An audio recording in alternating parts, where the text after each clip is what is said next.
প্রিয় দর্শক, আপনাদের সবাইকে স্বাগত জানাচ্ছি। আমি এস এম আকাশ। দেখছেন দেশ ভাবনা। এই মুহূর্তের বাংলাদেশ। আমরা আজ আলোচনা করব দেশের রাজনীতি কোন পথে। আমাদের সাথে দুজন অতিথি, তাদের সাথে আপনাদের পরিচয় করে দিই। আমাদের সাথে রয়েছেন তাসলিমা আক্তার, শ্রমিক ও নারী অধিকার কর্মী, আপনাকে স্বাগত জানাচ্ছি। আমাদের সাথে আছেন আলতাফ পারভেজ, লেখক ও গবেষক, আপনাকেও স্বাগত। তাসলিমা আক্তার, একটা খোলা প্রশ্ন, ওপেন এন্ডেড কোশ্চেন দিয়ে এটা আপনাকে শুরু করি। দেশের রাজনৈতিক পরিস্থিতি কেমন দেখছেন? এই আলোচনা ঢোকার আগে আমি, যেহেতু জুলাই মাস, সে কারণে আমি প্রথমেই স্মরণ করতে চাই গণ অভ্যুত্থানের 1 বছর হতে চলেছে এবং আমাদের সেই 1 বছরে যারা প্রাণ হারিয়েছেন, আজকে প্রথম আলো একটা খবর ছাপা হয়েছে যে যারা প্রাণ হারিয়েছেন তাদের মধ্যে বড় অংশই হচ্ছে শ্রমজীবী মানুষ। ফলে শ্রমজীবী, তরুণ, নারী, শিশু সকলের প্রাণের বিনিময়ে আমরা একটা নতুন অভ্যুত্থানের মধ্য দিয়ে নতুন বাংলাদেশের আকাঙ্ক্ষা করছি এবং সেই আকাঙ্ক্ষাটা প্রথম দিকে আমরা যেভাবে একটা ঐক্যমত্যের ভিত্তিতে সকলের মধ্যে একটা আকাঙ্ক্ষাটা যেভাবে ছিল, সেটা বেশ অনেকটা সময় পার হয়েছে। এখন নির্বাচন কেন্দ্রিক এক ধরনের তৎপরতা চলছে। সেই আকাঙ্ক্ষার মধ্যেও নানান রকম ওঠানামা হচ্ছে। নিশ্চয়ই রাজনৈতিক দলগুলোর মধ্যে ভিন্নতা থাকবে, কিন্তু সংস্কার, বিচার এবং নির্বাচন, এই 3 বিষয়ে যে আমাদের মূল একটা এই অভ্যুত্থান পরবর্তী সময় সরকারের করণীয়, নির্বাচন পরবর্তী সময়, সেই জায়গায় কিন্তু আমাদের কাঙ্ক্ষিত বিচার প্রক্রিয়াটাও আমাদের কাছে মনে হয় যে দৃশ্যমান বিচার প্রক্রিয়াটা এখন পর্যন্ত আমাদের সামনে আসেনি। এবং সংস্কারের অনেকগুলো প্রস্তাবনা আছে, সংবিধান, নির্বাচন সহ আরও বেশ প্রায় অনেকগুলো কমিশন হয়েছে। সেই মূলত ঐক্যমত কমিশনেরও কাজ চলছে এবং কিছু কিছু জায়গায় আমরা দেখছি যে ঐক্যমতের হতে পারছে না, আবার অনেকগুলো জায়গায় ঐক্যমত হতে পারছে না।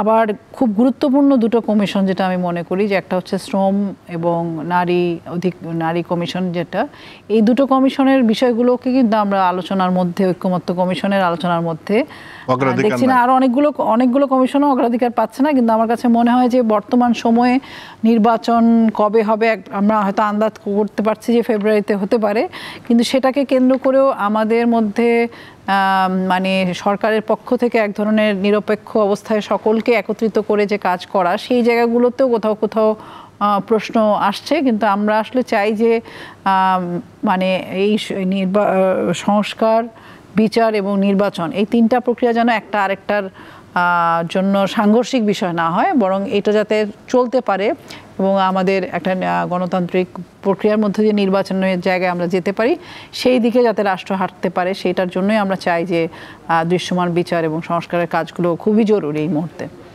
দেশের রাজনীতি সেদিকে যাওয়া দরকার বলে মনে করছেন? আমরা ন্যূনতম সংস্কারের কিছু জায়গাগুলো যদি আমরা না দেখতে পাই, তাহলে এত বড় অভ্যুত্থান, এত প্রাণ বিনিময় আসলে কেন সেটা।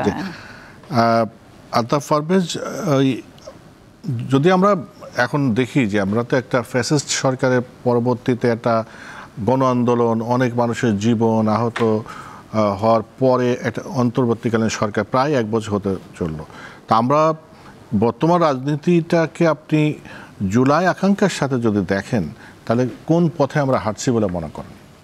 আসলে 1 বছর পরে জুলাই আকাঙ্ক্ষার আলোকে যদি দেখি, আমি আশাবাদী হওয়ার সামান্য কিছুই খুঁজে পাই। প্রথমত, এই জুলাই আমরা যখন উদযাপন করছি, তখন গোপালগঞ্জের ঘটনা আমরা দেখলাম। সেখানে সহিংসতা, 4-5 জন মানুষ মারা গেলেন এবং কারফিউ, 144 ধারা। 1 জুলাই থেকে 1 জুলাই আমরা আসলাম, কিন্তু মনে হলো যে আমরা এগোতে পারলাম না। এই 1 বছরে একটা বড় আকাঙ্ক্ষার জায়গা ছিল সংস্কার, রাষ্ট্রের সংস্কার, প্রশাসনের সংস্কার, পুলিশের সংস্কার, শ্রম খাতের সংস্কার, কৃষি, শিক্ষা, এগুলো। কিন্তু এই ক্ষেত্রেও আমরা কিন্তু বিতর্কই দেখলাম, বিশেষ করে সংবিধান এবং নির্বাচনী ব্যবস্থা নিয়ে। আর যে বাকি বিষয়, বৈষম্য কমানো সমাজে, কর্মসংস্থান তৈরি, অর্থনীতির ক্ষেত্রে প্রাণবন্ত একটা উদ্দীপনামূলক অবস্থা তৈরি করা, সেগুলো কিন্তু পেলাম না। এবং বড় দুটো উদ্বেগের ব্যাপার দেখছি। একটা হলো নির্বাচনের তারিখ নিয়ে একটা ধোঁয়াশা কিন্তু এখনও যায়নি। বারবার আমরা জুন শুনেছি, ফেব্রুয়ারি শুনেছি, ডিসেম্বরের দাবি ছিল, কিন্তু এখন পর্যন্ত গত 1 বছর পরেও অন্তর্বর্তীকালীন সরকার নির্বাচনের কোনো কিন্তু একটা রোড ম্যাপ দিতে পারেনি। এবং বারবার যেটা দেখছি, সংস্কার এবং নির্বাচনকে শর্তযুক্ত করার একটা চেষ্টা। এবং যেভাবে সহিংসতা হচ্ছে, বিশেষ করে গোপালগঞ্জের ঘটনার পরে এবং সারা দেশে যে মব সহিংসতা ঘটছে, তাতে কিন্তু সবার মনেই একটা আশঙ্কা রয়েছে যে ফেব্রুয়ারিতেও নির্বাচন হবে কিনা, আবার হলেও এই নির্বাচনটা শান্তিপূর্ণ হবে কিনা। তারপরে আরেকটা যেটা উদ্বেগজনক জিনিস দেখা যাচ্ছে সেটা হলো শুল্কের আলোচনা যুক্তরাষ্ট্রের সঙ্গে। এটা তো অর্থনীতির জন্য একটা বড় ঘটনা যে যুক্তরাষ্ট্র অনেকগুলো শর্ত দিচ্ছে বাংলাদেশের পণ্য নেয়ার ক্ষেত্রে, কিন্তু সেখানে কি আলোচনা হচ্ছে সেটা কিন্তু বাংলাদেশের মানুষ জানতে পারছে না। বলা হচ্ছে, সরাসরি বলা হচ্ছে না, পরোক্ষভাবে বলা হচ্ছে এই আলোচনার বিষয়ে একটা নন ডিসক্লোজার এগ্রিমেন্ট আছে, অর্থাৎ সব কিছু জানতে দেওয়া যাবে না।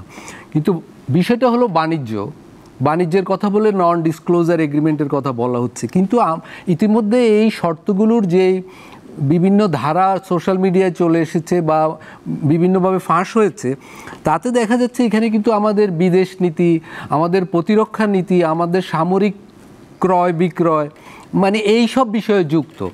তাহলে সার্বভৌমত্ব নিয়ে আমরা দর কষাকষি করছি, প্রতিরক্ষা বিষয়, বিদেশ নীতির বিষয় তো একটা সার্বভৌমত্বের অংশ, তো সেগুলো নিয়ে আলাপ আলোচনা হচ্ছে, কিন্তু বলা হচ্ছে এটা জনগণকে জানানো যাবে না। এইটা আমার মনে হচ্ছে একটা বড় বিপদের ব্যাপার, যে আমরা আমাদের একটা অনির্বাচিত সরকার, যদিও জনপ্রিয় সরকার, কিন্তু এটা তো অনির্বাচিত, কিন্তু সেই সরকার এই ধরনের একটা আলোচনায় যুক্ত হয়েছে যেখানে রাজনীতিবিদরাও কিছু জানছে না, দেশের মিডিয়া কিছু জানে না, জনগণও কিছু জানে না। যে এই পর্যায়ে আমি তসলিমা আক্তার যেটা বলছিলেন যে আলতাফ পারভেজ বলছেন তারিখ নিয়ে একটা এখনো রোডম্যাপ হলো না, কিন্তু এটা তো একটা আসছে যে ফেব্রুয়ারিতে নির্বাচন হতে পারে, এই ধরনের একটা সমঝোতা তো আমরা দেখেছি সরকারের সাথে। কিন্তু একটি বড় দলের পক্ষ থেকে আপনি দেখেছেন পত্রিকায় যে বলা হয়েছে অন্তর্বর্তী সরকার আদৌ নির্বাচন আয়োজন করতে পারবেন কিনা সেটা নিয়ে প্রশ্ন তোলা হয়েছে। নির্বাচন তারিখ তো অনেক পরে, আয়োজন করতে পারবেন কিনা, কারণ তারা এরকম একটা সন্দেহ প্রকাশ করেছেন যে সরকারের কোনো একটি অংশের সহায়তায় দেশে কেউ উদ্দেশ্যমূলক পরিস্থিতি তৈরি করতে চাইছে বলে মনে করা হচ্ছে। আপনার রিডিং কি? আপনি কি এরকম কোনো আশঙ্কা করেন? এই কেউটা বলতে আপনি কাকে ইঙ্গিত করছেন আমি জানি না, কিন্তু এটা আমি করি নাই, মানে যারা জনগণ হয়তো ইঙ্গিত করছে। সংস্কার আর নির্বাচন এই দুই প্রশ্ন বা বিচার, এইগুলোকে আসলে মুখোমুখি করার পক্ষপাতী না আমরা। আমরা যেটা মনে করি যে সংস্কার, বিচার এবং নির্বাচন তিনটাই চলমানভাবে হতে পারে, এবং এইটার জন্য খুব লম্বা সময় যদি আমরা একটা গণতান্ত্রিক প্রক্রিয়ার মধ্যে না ঢুকি, বরং পরিস্থিতি হয়তো আরও আমাদের হাতের বাইরে চলে যাবে, এরকমও হতে পারে। এবং আমরা এখনই দেখছি যে 24-এর যে জুলাই আন্দোলন, সেই আন্দোলনের ক্ষেত্রে আন্দোলনের হকদারকে, সেটা নিয়েও এক ধরনের কিন্তু মানে আমি এটার হকদার কেউ বলছেন, কেউ বাকি যারা কাজ করছেন এখানে ধরেন পুরো 15 বছর 17 বছর ধরে যে রাজনৈতিক দল, যদি আমি বলি বিএনপির কথা বলি, গণতন্ত্র মঞ্চ, গণসংহতি আন্দোলন সহ যারা মাঠে ছিল, যারা নানাভাবে এই ফ্যাসিবাদের বিরুদ্ধে কথা বলেছে এবং করেছে, এবং কোটা আন্দোলনটাতেও কিন্তু শেষ পর্যন্ত কোটা আন্দোলন কিন্তু সরকার বিরোধী আন্দোলন ছিল না, কিন্তু একটা পর্যায়ে যে কোটা আন্দোলনের তরুণরা বুঝতে পেরেছে এই সরকারের পতন ছাড়া, আসলে এই ফ্যাসিবাদের পতন ছাড়া ছাত্র, শ্রমিক, নারী কারোরই আসলে বাংলাদেশে কোনো অধিকার হবে না। কিন্তু আমরা দুঃখজনকভাবে দেখছি যে এই জুলাইটাও যেমন 71 আওয়ামী লীগ যখন ক্ষমতায় ছিলেন সেই ফ্যাসিবাদী শাসককে আমরা দেখেছি, 71-এর চেতনা মানেই হচ্ছে আওয়ামী লীগের চেতনা, কিন্তু 71-কে তো আমরা সকলেই ধারণ করি। ফলে এই প্রশ্নগুলো যে এই এক বছরের মাথায় আসতে পারছে যে 24 কার, জুলাই কার, এই আলোচনাগুলো তো আমাদের মধ্যে বিভেদ তৈরি করে, বরং এই সময়ে এইরকম একটা অভূতপূর্ব গণঅভ্যুত্থানের মধ্য দিয়ে জনতা, শ্রমিক, ছাত্র এবং ছাত্রদের একটা ভূমিকা বিশেষ, এই সমস্ত কিছুকে একসাথ করে আমাদের আসলে একটা ঐক্যর ভিত্তিতে আসলে কাজ করা দরকার ছিল। সেইখানে আমার কাছে মনে হচ্ছে যে এক ধরনের অনাস্থা, এক ধরনের পরস্পরের প্রতি আমাদের এই যে সেই পূর্বের যে আমাদের ফ্যাসিবাদী যে শাসন, সেটার পতন হলেও আমাদের মধ্যে কিন্তু অনেক রকম সাংস্কৃতিক পরিবর্তনটা হয় নাই। রাজনৈতিক চর্চার ক্ষেত্রে আমরা আসলে কী ধরনের, যেটা ভাই বলছিলেন যে গোপালগঞ্জের কথা, গোপালগঞ্জের জিনিসটা কিন্তু আমাদের মধ্যেও একটা মানে শঙ্কা তৈরি করতেছে যে এখানে কেন মার্চ টু যমুনা কেউ কেউ প্রশ্ন তুলছেন। তো এই পরিস্থিতিগুলোর মধ্যে আমার কাছে মনে হয় যে এই যে ঐতিহাসিক একটা মুহূর্ত আমরা পেয়েছিলাম, এটাকে আমাদের এখনো সময় আছে আমাদের ঐক্যমতের জায়গাতে আমাদের প্রাথমিক ঐক্যমতের ভিত্তিতে আমাদের এই অর্জনটাকে যাতে আমরা ধরে রাখতে পারি সেটার জন্য কাজ করা, বরং এই ভাগাভাগির মধ্যে না গিয়ে আমাদের 24 আমাদের 71 এই চেতনাকে ধারণ করেই আমাদের আসলে দেশটাকে গড়ার জন্য প্রাথমিক কিছু কাজ আমরা একসাথে করতে পারলেই আমার মনে হয় সেই জায়গায় আমরা হয়তো নতুন কিছু দেখতে পাবো। এবং সরকারের এই ক্ষেত্রে সকল দলের প্রতি এক ধরনের নিরপেক্ষ আচরণ এবং সকলকে ধারণ করা, সেটা আমার মনে হয় খুব জরুরি। জি, আলতাফ পারভেজ, আপনি যেটা বলছিলেন যে নির্বাচনের রোডম্যাপই এখন পরিষ্কার হলো না, কিন্তু একটি বড় দল থেকে যখন যদি বলা হয় যে অন্তর্বর্তী সরকার আদৌ নির্বাচন আয়োজন করতে পারবে কিনা, তখন তো একটু আশঙ্কা জাগে কিনা? আশঙ্কা তো জাগে, এবং বড় দল না বললেও নাগরিক হিসাবে আমাদের আশঙ্কা জাগে কয়েকটি কারণে। একটা হলো আইন শৃঙ্খলা পরিস্থিতি। বাংলাদেশে একটা সুষ্ঠু এবং অন্তর্ভুক্তিমূলক নির্বাচনের জন্য আইন শৃঙ্খলার শান্তি থাকাটা খুব জরুরি, কিন্তু আমরা দেখছি যে বর্তমান সরকার শুরু থেকেই আইন শৃঙ্খলা রক্ষায় সফল নয়। যেমন আমি একটু আগে মব জাস্টিস সহিংসতার কথা বললাম, কিন্তু গোপালগঞ্জের ঘটনা আমাদের দেখালো যে সরকার সময় মতো সক্রিয় হতে পারে নাই। দেখুন, গোপালগঞ্জে তো এনসিপি কেন, যে কোনো দলেরই সমাবেশ করার অধিকার আছে, সমাবেশ করবে, কিন্তু তারা যখন ঘোষণা দিল যে আমরা মার্চ টু গোপালগঞ্জ যাচ্ছি, তারপরে আমরা মুজিববাদের সেখানে কবর রচনা করব, এরকম একটা ভঙ্গি বা সোশ্যাল মিডিয়ায় উত্তেজনা ছড়িয়ে যাচ্ছিল, এবং তখন সারা দেশের মানুষ কিন্তু সবাই জানতো এই ধরনের একটা সভা হতে গেলে ওখানে সহিংসতার শঙ্কা আছে। সরকারও তাহলে না জানার কোনো কারণ নেই, এবং যে দলটি সমাবেশ করলো তারাও নিশ্চয়ই জানতো যে এখানে একটা সংঘাতের সম্ভাবনা আছে, কিন্তু সেই সম্ভাবনা সহ সমাবেশ হলো। সমাবেশের পর সেখানে স্থানীয় আওয়ামী লীগ কর্মীরা হামলা করলো। তারা যেভাবে হামলা করলো সেটাও একটা সন্ত্রাসী কাজ হলো। সরকার তখন 144 ধারা জারি করলো। এই 144 ধারা তো সকালেই জারি করা যেত, তাহলে কিন্তু সহিংসতা এড়ানো যেত। এখন যেটা হচ্ছে, আমরা দেখছি যে ওই যে আওয়ামী লীগের সন্ত্রাসী কাজের জন্য পুরো গোপালগঞ্জবাসীকে একটা কালেকটিভ পানিশমেন্ট দেওয়ার একটা চেষ্টা চলছে। সেখানে 3000 মানুষের নামে মামলা হয়েছে, প্রায় 300 মানুষ আটক হয়েছে। সেখানে মানুষ সাধারণত পেপারে ছবি এসেছে যে দুধ কেনার জন্য বাচ্চা সহ বেরিয়েছে, তাকেও আটক করা হয়েছে, পরে ছেড়েও দেওয়া হয়েছে।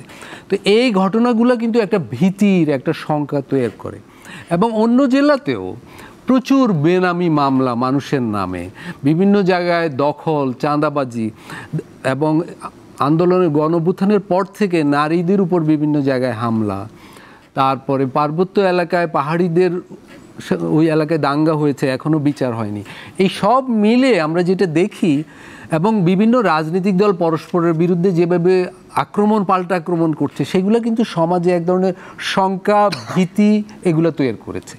ফলে একটা হচ্ছে কিন্তু যে এটা একটা শান্তিপূর্ণ নির্বাচন, সুষ্ঠু নির্বাচন হবে কি না।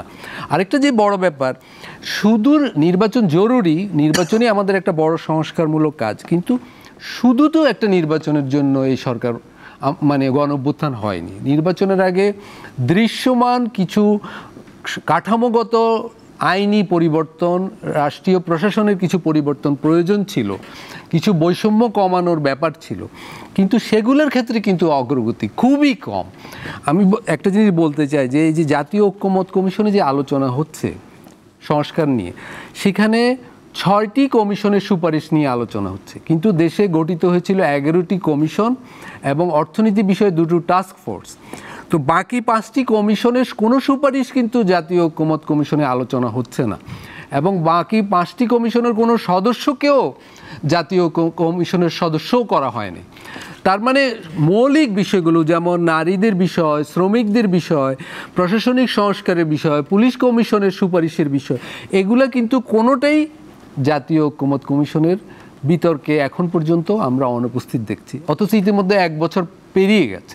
ফলে একদিকে নির্বাচন নিয়ে সংশয়, শঙ্কা, আরেকদিকে হলো নির্বাচনের আগে আমরা সংস্কারের অভ্যুত্থানের ফসল হিসাবে কিছু পাবো কি পাবো না, সে নিয়েও কিন্তু দৃশ্যমান কোনো অগ্রগতি নেই।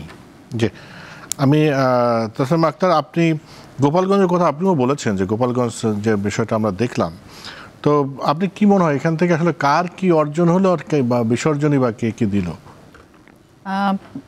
প্রথমত আমি আলতাফ ভাইয়ের সাথে একমত যে এখানে আইন শৃঙ্খলা বাহিনী বা সরকারের যে ভূমিকা, কারণ আমরা সাধারণত সরকারি কোনো সফরে দেখি যে অনেক রকম মানে স্বরাষ্ট্র মন্ত্রণালয় থেকে মানে পুলিশ এবং অন্যান্য আইন শৃঙ্খলা বাহিনী তারা আসলে খোঁজ খবর নেয় যে কী ধরনের নিরাপত্তা নিশ্চিত করা যায়, কিন্তু সেখানে আমরা দেখলাম এনসিপির জন্য কিন্তু একটা বিশেষ রাষ্ট্রের একটা মনোযোগ ছিল যাতে তারা ভালোভাবে কর্মসূচিটা পালন করতে পারে। তো সেই জায়গায় আমার কাছে মনে হয় যে যেই ধরনের মানে আমরা তো আসলে এই তরুণদের কাছেও আরও দায়িত্বশীল তা আশা করি, তাদের কাছে নতুন কিছু আশা করি। সেই ক্ষেত্রে যখন এইরকম একটা টেনশন ক্রিয়েট করার থেকে আমার কাছে মনে হয় যে আরেকটু দায়িত্বশীলতা তাদের কাছ থেকেও আমরা আশা করেছি। কারণ আপনি যখন মার্চ টু যমুনা বলেন বা মার্চ টু গোপালগঞ্জ বলেন, তো তখন কিন্তু সেখানে একটা স্বাভাবিকভাবেই মানে আমার কাছে আরেকটা জিনিস মনে হয়েছে যে এটা আমি ব্যক্তিগতভাবে মনে করি, হয়তো অনেকে একমত হবেন, যে 16 তারিখটা কিন্তু খুব গুরুত্বপূর্ণ ছিল বাংলাদেশের জন্য। এবং 16 তারিখে আবু সাইদ মানে দুহাত উঁচিয়ে পুলিশের বন্দুকের সামনে দাঁড়ায়, যেটা কিনা সারা বাংলাদেশের জনগণকে আসলে একভাবে কাঠগড়ায় দাঁড় করানো, এবং ওই ঘটনা কিন্তু বাংলাদেশে পরিবর্তন আনার ক্ষেত্রে, মাঠে নামার ক্ষেত্রে একটা ভয়াবহ মানে বিস্ফোরণের মতো বা মানুষকে একটা নাড়া দেওয়ার মতো ঘটনা। এই দিনটাতেই আমরা যখন দেখি গোপালগঞ্জে আবার আইন শৃঙ্খলা বাহিনীর মাধ্যমে আবার 5 জন মারা গেল, অথচ মনে হলো যে এখানে আবু সাইদকে আমরা আর খুঁজে পাচ্ছি না। আমাদের পত্রপত্রিকার মধ্যে এই ঘটনাটাকে অনেক বড় হয়ে সামনে আসছে। এই জায়গাগুলো কিন্তু কেউ চিন্তা করছে আসলে ইলেকশন হবে কি, কেউ চিন্তা করছে আসলে আমরা কি সেনাবাহিনীর হাতে আবার ফিরে যাব, গণতান্ত্রিক পদ্ধতিতে আমরা কি আর যেতে পারছি না। এই সংখ্যাগুলো কিন্তু এই ধরনের পরিস্থিতি বা চকরিয়ার ঘটনা যেটা আমরা যদি দেখি, সেখানেও এই টেনশনগুলো কিন্তু কাজ করছে।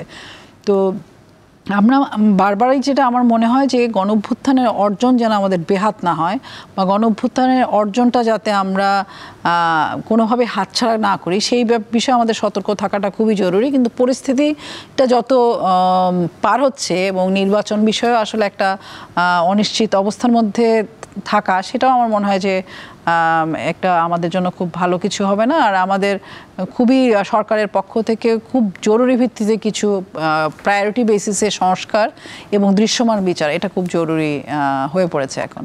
আদা পারভেজ, আপনি ঐক্যমত্য কমিশনের কথা বলছিলেন, যে মানে অগ্রাধিকার যেসব কমিশনের রিপোর্ট বা অনেকগুলো যেটা আসলে খুবই দরকার ছিল সেগুলো আলোচনাই আসছে না।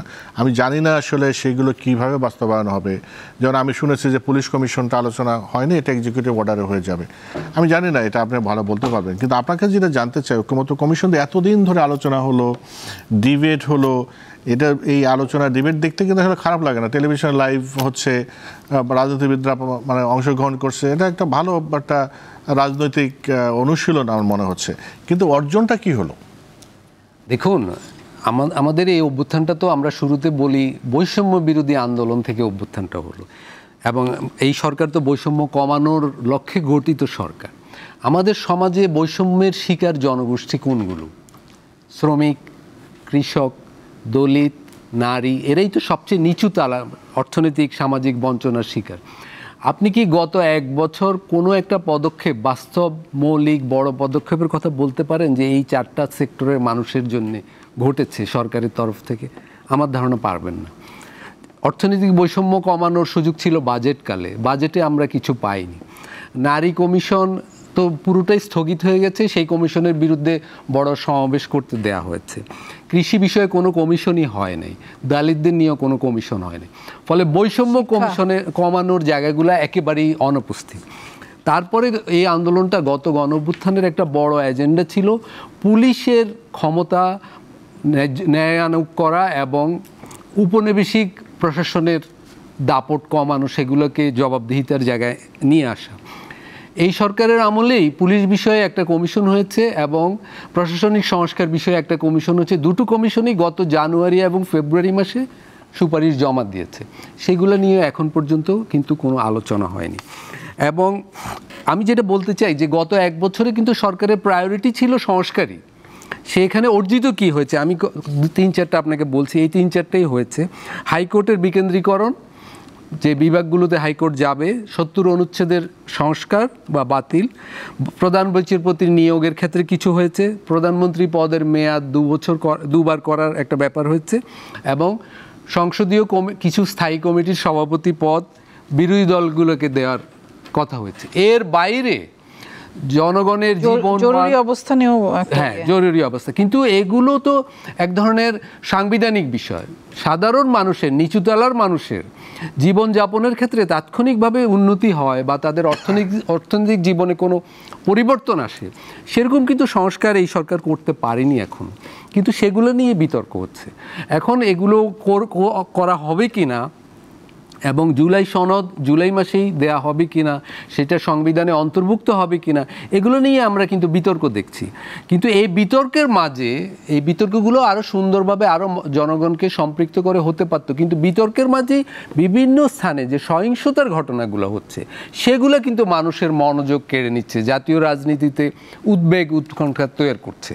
সেইটা আমি দেখতে পাচ্ছি যে একটা বড় বিপদের জায়গা আর কি, যে এর মধ্যে যদি আমরা জাতীয় নির্বাচনটা সুষ্ঠুভাবে করতে না পারি তাহলে কিন্তু অভ্যুত্থানের ন্যূনতম চাওয়াটাও কিন্তু আমরা অর্জন করতে পারবো না।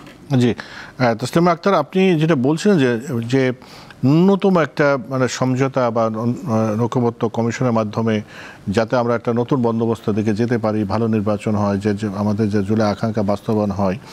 কিন্তু এই যে আলতাফ পারভেজ যেমন বললেন, বা এ পর্যন্ত যে অগ্রগতি সেখানে যা দেখলাম বা যা শুনলাম, এতে করে কি মনে হয় যে এইটাকে এর উপর ভর করে আমরা নতুন বন্দোবস্ত দিকে যেতে পারবো, যেখানে আপনার নারী কমিশনের বিষয়ে কোনো কথা নাই, শিক্ষা কমিশন নিয়ে কোনো কথা নাই, পুলিশ যেটা না হলেই মানে নয় সেটা নিয়ে কথা নাই।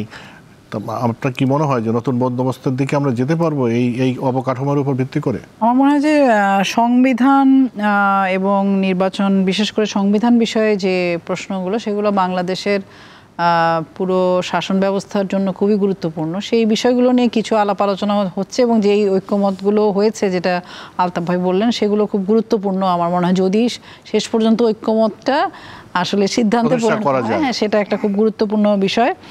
আর আমরা ধরেন শ্রম সংস্কার কমিশন বা নারী কমিশন বা অন্যান্য কমিশন থেকে যে বক্তব্যগুলো দিয়েছে, সেই সুপারিশগুলো কিন্তু একদিনে হয়ে যাওয়ার কিছু না, সেখানেও প্রায়োরিটি লিস্ট করে প্রায়োরিটির ভিত্তিতেই করতে হবে। ফলে পুরোটা না হওয়া পর্যন্ত যদি আমরা মনে করি যে নির্বাচন হবে না বা সংস্কার, এটাও একটা খুবই মানে কাল্পনিক ব্যাপার হয়ে যাবে। ফলে এই যাত্রাটা শুরু করে আমার মনে হয় পাশাপাশি বিচারের যে বিষয়টা ছিল, সেটাও যদি দৃশ্যমান কিছু বিচার আমাদের সামনে থাকতো, তাহলে এই দুটোর সাথে সমান তালেই কিন্তু আমরা নির্বাচনের দিকে যেতাম। চাইলেই এই ঐক্যমত কমিশন আমার মনে হয় না যে মানে যে এই রকম সুপারিশ আছে, আমরা প্রায়োরিটি বেসিস যদি না ঠিক করি তাহলে আসলে এটা মানে নির্বাচনের সময়কালের আগে সমস্ত সমঝোতা হওয়া সম্ভব না। এগুলো চলমান প্রক্রিয়া এবং কিছু বিষয় অন্তত অবশ্যই আমি মনে করি এই যে জুলাই শেষের আগেই তো করার কথা, হ্যাঁ সেটা তো করতে, সে পর্যন্ত যে অগ্রাধিকার ভিত্তিতে না করা হয়, এটা তো বছর পর বছর আলোচনা করা যাবে না। এটা আমি মনে করি যে এটা একটা মানে সীমারেখা নির্দিষ্ট করা দরকার এবং প্রায়োরিটি লিস্টটা আমাদের ঠিক করা দরকার। যে সেটা ঠিকই বলেছেন আলতাফ পারভেজ। আরেকটা বিষয় আলোচনা এসেছে, সেটা ধরুন অনেক মানুষের মধ্যে প্রশ্ন, এটা সাধারণ মানুষ এটা বোঝে বলে মনে হয় না, এটা একটা কঠিন বিষয় আমার কাছে মনে হয়। যেমন পিআর পদ্ধতির কথা বলা হচ্ছে, যে কিছু রাজনৈতিক দল এটার কথা বলছে আর বড় একটি রাজনৈতিক দলের বিরোধিতা করছে, আবার নিম্নকক্ষ হবে না, এটা উচ্চকক্ষ হবে।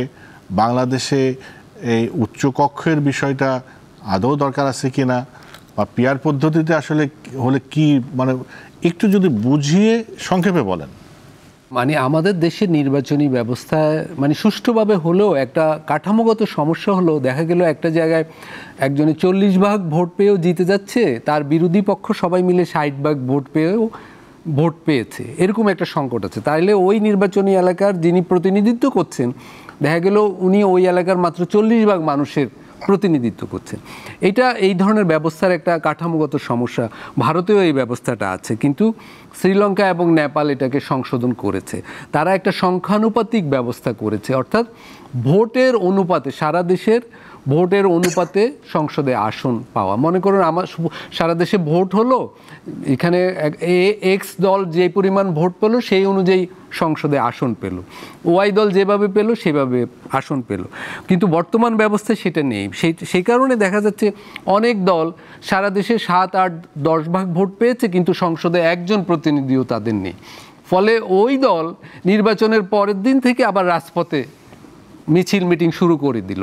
অর্থাৎ ছোট দলগুলোকে অ্যাকোমোডেট করা পার্লামেন্টারি আমাদের ব্যবস্থায় কোনো সুযোগ নেই এতদিন। সেই জন্যই একটা দাবি ছিল, অনেক দিন ধরেই দাবি ছিল যে ভোটটা সংখ্যানুপাতিক পদ্ধতিতেই হোক। তো আমাদের এখানে যে অন্তর্বর্তীকালীন সরকারের আমলে যে কমিশন হলো, তাদের সুপারিশ হলো পার্লামেন্ট 2 কক্ষ বিশিষ্ট হোক, এক কক্ষে নিম্নকক্ষে আগের পদ্ধতিতে ভোট হবে, আর উচ্চকক্ষের প্রতিনিধিরা সংখ্যানুপাতিক পদ্ধতিতে নির্বাচিত হবেন। কিন্তু এখন আমরা যেটা দেখছি বিতর্কে, সেটা হলো এতে অনেকগুলো দল এতে সম্মতি আছে, আগ্রহ আছে, দাবিও আছে তাদের, কিন্তু বড় কয়েকটি দল বিশেষ করে বিএনপি এতে রাজি নেই। বিএনপি মনে করছে এর ফলে সে ক্ষতিগ্রস্ত হবে বা তার ক্ষতিগ্রস্ত হওয়ার সম্ভাবনা আছে। সে একটা অন্য যুক্তিও দিচ্ছে যে এর ফলে অস্থিতিশীলতা তৈরির, সরকার ফেলে দেওয়া, সরকার বারবার গঠন এবং ফেলে দেওয়ার ঘটনাগুলো ঘটতে পারে। কিন্তু আমার ব্যক্তিগত মত হলো সংখ্যানুপাতিক পদ্ধতি হলে জাতীয়ভাবে আমরা লাভবান হতাম, এই কারণে যে এতে ডানপন্থী, বামপন্থী, মধ্যপন্থী অনেক ছোট দলগুলোও পার্লামেন্টারি ব্যবস্থায় চলে আসতো, পার্লামেন্টে তাদের প্রতিনিধি থাকতো। ফলে সমাজের সকলের অভিমত, সকলের চাওয়া পাওয়া পার্লামেন্টে প্রতিফলিত হতো, যেটা আমাদের দেশে খুব জরুরি। কারণ আমাদের দেশে দেখা যাচ্ছে বর্তমান ব্যবস্থায় 2-3টি দল এই সংসদে প্রাধান্য বিস্তার করে থাকে, তারাই আসনগুলো পেয়ে যায়। তারা হয়তো 50 ভাগের কম ভোট পেয়েছে, কিন্তু পার্লামেন্টে তারা 250 সিট পেয়ে যায়। তো ফলে কিন্তু ওই যে মনে করেন কমিউনিস্ট পার্টি, ইসলামী শাসনতন্ত্র আন্দোলন, জামাতে ইসলাম, গণসংহতি আন্দোলন, এরকম তো অনেক দল আছে। এরা যদি 1-2-5% ভোট পেয়েও সংসদে 3 জন, 5 জন, 10 জন প্রতিনিধি থাকে, তাহলে এইসব দল সমাজে যাদের প্রতিনিধিত্ব করে তাদের কথাও কিন্তু পার্লামেন্টে উঠতে পারত। জি, তসলিমা আক্তার, আপনি কি মনে করেন পিআর পদ্ধতি নিয়ে এটা আসলে বাংলাদেশে কতটা বাস্তবসম্মত? এই দাবিটা আসলে আমরাও অনেকদিন থেকে করে আসছি, কিন্তু এখন পর্যন্ত ঐক্যমত কমিশনে আসলে এই বিষয়ে আসলে একমত হওয়া যায় না। এটা তো অবশ্যই যে এখানে যদি প্রতীকে ভোট দিয়ে এবং সেই সংখ্যানুপাতিক হারে সংসদে প্রতিনিধিত্ব করার সুযোগ থাকতো, তাহলে দেখা যেত যে বাংলাদেশে আসলে অনেক রকম সমাজের নানান স্বরকে আমরা আসলে দেখতে পেতাম, যেটা বর্তমান যে পদ্ধতি, সেই পদ্ধতির কারণে আমরা দেখতে পাচ্ছি না। এখন এটা নির্ভর করছে যে ঐক্যমত কমিশনের ক্ষেত্রে আমরা একমত হতে পারবো, কিন্তু ইতিমধ্যে আমরা দেখতে পাচ্ছি যে অনেক রাজনৈতিক দল তারা আসলে একমত তো হতে পারছেন না, আলোচনার মধ্যে আছে। কিন্তু আমরা আশা করি মানে এটা খুব জরুরি, এই প্রসঙ্গটা যে সামনে এসছে সেটাও জরুরি, কিন্তু এটা কোন দিকে যাবে এখনো আসলে ঐক্যমত কমিশনে আমরা ঠিক ভরসা করতে পারছি না যে শেষ পর্যন্ত আমরা এটা যেতে পারবো কিনা। তা আমাদের দিক থেকে, গণসংহতি আন্দোলনের দিক থেকেও আমরা এই প্রস্তাবটা করেছিলাম যে এখানে, কিন্তু এটা এরকম হতে পারে কিনা, ধরেন আমি যেটা সাধারণভাবে বুঝি, যেটা ধরেন এইটার জন্য রাজনৈতিক দল যতটা বোঝে, সাধারণ জনগণ তো আসলে সাধারণ জনগণকেও তো আসলে শিক্ষিত করার বিষয় আছে। যদি এমন হতো যে ঠিক আছে আমরা 1-2 নির্বাচন পরে আমরা এই পদ্ধতির দিকে যেতে পারি, সেরকম হলেও তো একটা সাধারণ মানুষকে আসলে আমাদের রাজনীতিবিদদের তো সাধারণ মানুষের ভাষা শেখার কথা, তাদেরই সবচেয়ে ভালো কমিউনিকেট করার কথা, যে সাধারণ মানুষ কোন ভাষায় বললে সাধারণ মানুষের সাথে সেটা যোগাযোগ স্থাপন করবে। তাহলে সেই ভাষা তো আমরা তাদের কাছেই আশা করি।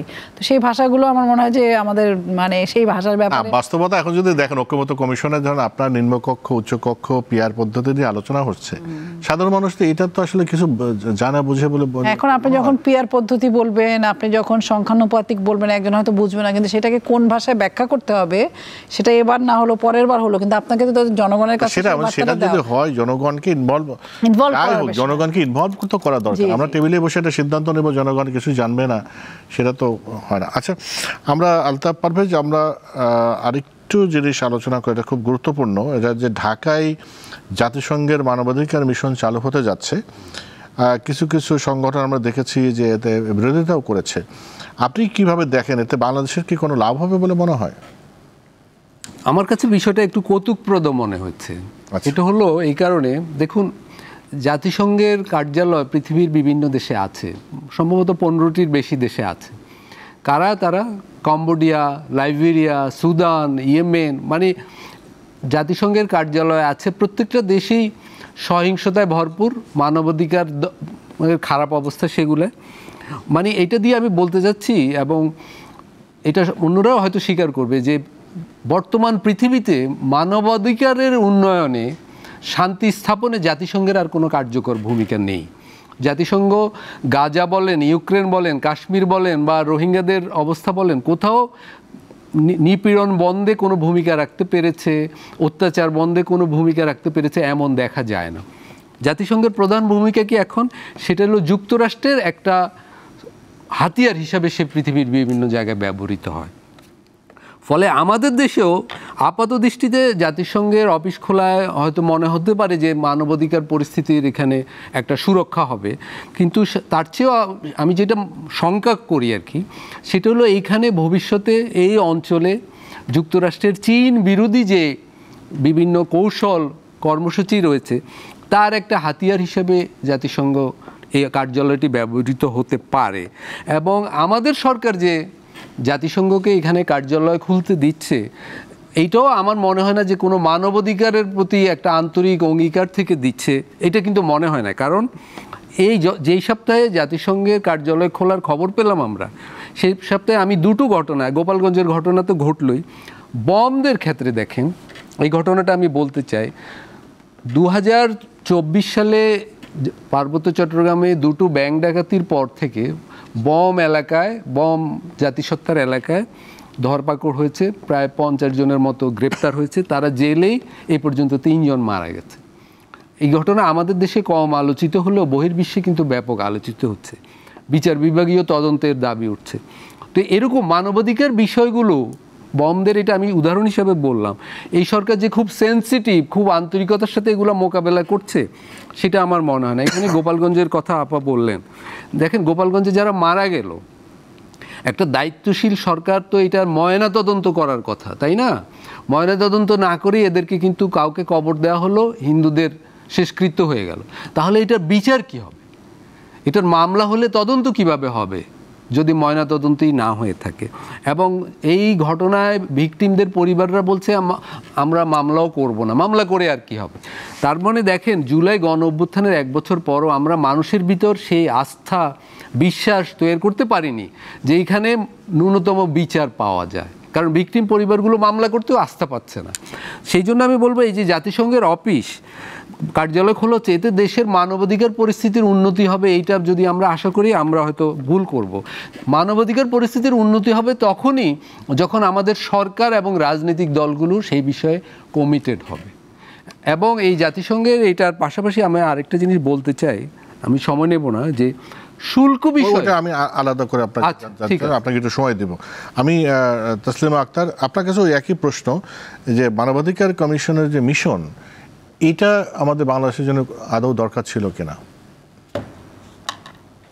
আসলে এখন মানে বর্তমান সময়ে আমরা যেটা দেখছি যে আসলে মানবাধিকার কমিশন বলেন, ILO বলেন, যে আন্তর্জাতিক সংগঠনগুলো, সেগুলোও কিন্তু বর্তমান পরিস্থিতিটির আলোকেই তারা নানান রকমভাবে তাদের জায়গা তৈরি করা, তাদের কথাগুলো বলার অবস্থা তৈরি করছে। নানান রকম আন্তর্জাতিক প্রশ্নে, আন্তর্জাতিক সম্পর্ক বিভিন্ন দেশের সাথে আমাদের কেমন হবে, সেটা বন্দর হোক, সেটা ট্যারিফ হোক, সেই বিষয়গুলো কিন্তু আসছে। ফলে সেই বিষয়ে সেই আসার ক্ষেত্রে আসলে আমাদের জাতিসংঘ তো আসলে বিভিন্ন জায়গায় আসলে তাদের অফিস করা বা এই জায়গাগুলো থাকবে, কিন্তু আমাদের পররাষ্ট্র নীতি কী হবে সেটার বিষয়ে আসলে আমাদের সতর্ক থাকা এবং আমাদের মনোযোগে রাখা, সেটা খুব জরুরি আর কি। জাতিসংঘ ধরেন আমাদের এই যে আগের সরকার, ফ্যাসিস্ট সরকার যে হত্যাযজ্ঞ করলো, এটা জাতিসংঘ কিন্তু একটা আমাদের সহযোগিতা একটা রিপোর্ট তৈরি করেছে, সেটা তো আমাদের একটা বড় দলিল হবে। এটা তো আমাদের জন্য এটা ইতিবাচক হিসাবে হতে পারে। হ্যাঁ, এটা মানে সব মানে এই জাতিসংঘের যে ভূমিকা বা আমরা অন্যান্য আন্তর্জাতিক যে সংস্থাগুলো যেগুলো আমাদের বিচার প্রক্রিয়ার ক্ষেত্রে বা আমাদের এই যে পুরো একটা হত্যাযজ্ঞের মধ্য দিয়ে আমরা ফ্যাসিবাদের পতন ঘটালাম, সেই জায়গাগুলোতে যে তথ্যগুলো আমাদের দরকার বা যেই সহযোগিতাগুলো দরকার, সেগুলোর ক্ষেত্রে তারা নিশ্চয়ই ভূমিকা রাখতে পারবেন। কিন্তু তার পাশাপাশি আমাদের নিজেদের পররাষ্ট্র জায়গাগুলো, সেই বিষয়গুলো আমাদের সমানভাবে আসলে মনোযোগী হওয়া দরকার আমি মনে করি আর কি। আলতাফ পারভেজ, আপনি যেটা বলছিলেন যে যুক্তরাষ্ট্রের সঙ্গে যে শুল্ক আলোচনায় হলো, যে এটা আমরা প্রথম থেকে দেখলাম যে আলোচনা আমরা অনেক দেরি করে শুরু করেছি, এটা পিছিয়ে পড়েছি, অন্যরা একটু এগিয়ে আছে, কিন্তু আমরা পত্রিকায় এটাও দেখলাম যে এটা এক ধরনের শুল্ক যুদ্ধ এবং এটা বাংলাদেশের একটা ভূ রাজনৈতিক ঝুঁকি আছে অনেকে বলছে, আপনি কিভাবে দেখেন? শুধু ভূ রাজনৈতিক ঝুঁকি নয়, আমাদের সার্বভৌমত্বের জন্য একটা ঝুঁকি আছে। আমি যেটা বলতে চাই যে ট্রাম্প বিভিন্ন দেশকে নানাভাবে বিভিন্ন দেশের বিরুদ্ধে শুল্ক যুদ্ধ শুরু করেছে। আমাদের জন্য 30-35 ভাগ শুল্ক আরোপ করেছে আমাদের পণ্যের মধ্যে, এবং আমাদের সরকার এটা আলোচনা করছে, দফায় দফায় আলোচনা করছে। বিলম্বের বিষয়টি আমার কাছে বেশি গুরুত্বপূর্ণ মনে হচ্ছে না। আমার কাছে গুরুত্বপূর্ণ মনে হচ্ছে কি পদ্ধতিতে আলোচনাটা হচ্ছে, কারণ সেটা কিন্তু আমরা জানি না। মানে একটা গোপনীয়তার মধ্যে আলোচনাটা এগিয়ে নেওয়া হচ্ছে, যেইটা সবচেয়ে গুরুত্বপূর্ণ এবং সন্দেহজনক। সরকারের একজন উপদেষ্টা বলেছেন এগুলো আমরা জানাতে পারবো না, কারণ যুক্তরাষ্ট্রের সাথে আমাদের এনডিএ হয়েছে, নন ডিসক্লোজার এগ্রিমেন্ট হয়েছে, অর্থাৎ আলোচনাটা গোপনে করার একটা এগ্রিমেন্ট হয়েছে। প্রশ্ন হলো এই এগ্রিমেন্টটা কবে হলো? এই বিষয়ে কিন্তু সমাজে যথেষ্ট জানা বোঝা নেই। বলা হচ্ছে এটা জুনে হয়েছে। পররাষ্ট্র উপদেষ্টা একটা অনুষ্ঠানে বলেছেন সাংবাদিকদের যে হয়ে থাকতে পারে, আমি বিস্তারিত বলবো না। মানে কিন্তু একটা বিষয় আমি বুঝলাম না, যে বিষয়টা হলো যে এটা হলো শুল্ক বিষয়, বাণিজ্য বিষয়, এখানে গোপনতার কি আছে? হ্যাঁ, ও আচ্ছা, যদি শুল্ক বিষয়ে গোপনতার ব্যাপার থাকতে পারে, কিন্তু দেখা যাচ্ছে ইতিমধ্যে সেই শর্তগুলো ফাঁস হয়ে বিভিন্ন জায়গায় বেরিয়ে গেছে।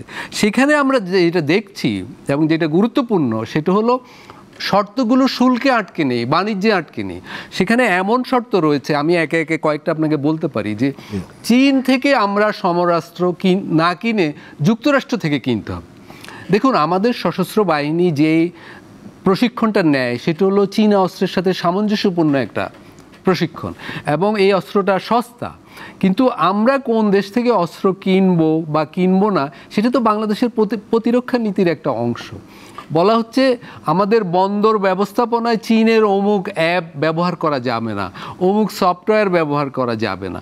অর্থাৎ আমরা বন্দর কিভাবে ব্যবস্থাপনা করব, কোন দেশ থেকে প্রযুক্তি কিনবো না কিনবো, সেটা যুক্তরাষ্ট্র ঠিক করে দিচ্ছে। এই সবগুলো বিষয় কিন্তু প্রতিরক্ষা এবং বিদেশ নীতির সাথে যুক্ত, এবং প্রতিরক্ষা এবং বিদেশ নীতিকে আপনি নিশ্চয়ই স্বীকার করবেন সার্বভৌমত্বের অংশ হিসাবে গণ্য করা হয়। তার মানে আমাদের সার্বভৌমত্ব নিয়ে আমরা অন্য একটা দেশের সাথে আলোচনা করব, সেটা করব এনডিএ, অর্থাৎ সেটা গোপনে করব, সেই চুক্তি আমরা করেছি। এইটা তো আমার মনে হয় জনগণের জানার অধিকারকে খর্ব করছে। পার্লামেন্ট থাকলে নিশ্চয়ই এই বিষয়টা পার্লামেন্টে আলোচিত হতো। এখন পার্লামেন্ট না থাকা অবস্থায় একটা অনির্বাচিত সরকারের করণীয় কি? তারা রাজনীতিবিদদের সাথে বসবেন।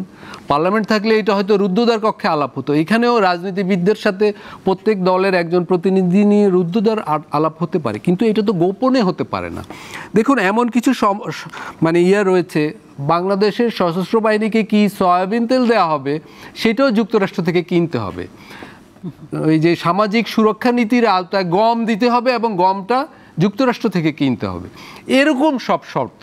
অর্থাৎ আমাদের অর্থনীতি, বিদেশ নীতি, আমাদের প্রযুক্তি, আমাদের সামরিক ব্যাপার সব যুক্তরাষ্ট্রের ইচ্ছা হবে, এবং সেইটাকে আমরা বলছি শুল্ক বিষয়ক আলোচনা, এবং সেইটা হচ্ছে গোপনে। এটা তো শঙ্কাজনক। এটা অবশ্যই গুরুত্বপূর্ণ বলেছেন।